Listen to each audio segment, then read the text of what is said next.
তো গত এপিসোডে তোমরা দেখেছিলে যে শাও চ্যাং নানিয়ানকে আত্মার মুক্তা দিয়েছিল, আর নানিয়ানও শাও চ্যাংকে কথা দেওয়ার কথা বলেছিল যে সে যেন তাকে কখনো ছেড়ে না যায়। তো এর পরের দৃশ্যে আমরা দেখতে পাই যে এই কথা বলার পরে তারা একে অন্যকে কিস করে।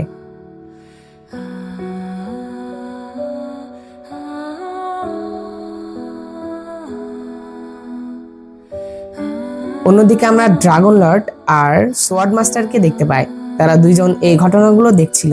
তারা বলছিল যে আমাদের শিষ্যরা যদি আর সেখানে থাকে তাহলে তো তারা অনেক ক্ষতিগ্রস্ত হবে। তখন ড্রাগন লর্ড বলে যে তুমি এখানেই থাকো আর আমি সেখানে গিয়ে তাদেরকে সাহায্য করছি। এই কথা বলে ড্রাগন লর্ড সে আয়নার ভিতরে প্রবেশ করে। অন্যদিকে আমরা নানিয়ান আর শাওচানকে দেখতে পাই। তারা একটি গাছের উপরে বসে থেকে একসাথে গল্প করছিল। তখন নানিয়ান শাওচানকে বলে যে তোমার বিনিময়ে আমি সবকিছু ত্যাগ করতে রাজি আছি, কিন্তু আমি জানি তুমি আর ফিরে আসবে না। শাও চ্যাং, 3 বছর আলাদা থাকার পর অবশেষে আমরা আবার মিলিত হলাম, আমাকে আর ছেড়ে যেও না।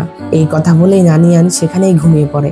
তখনই শাও চ্যাং এর শ্যানলুর কথাগুলো মনে পড়ে, আর সেই কথাগুলো মনে পড়ার পর শাও চ্যাং বলে যে নানিয়ান, আমি অনেক লোভী ছিলাম, আমি শুধু দিনের পর দিন তোমার পাশে থাকতে চেয়েছিলাম, কিন্তু এখন আমি এটা আর করতে পারছি না।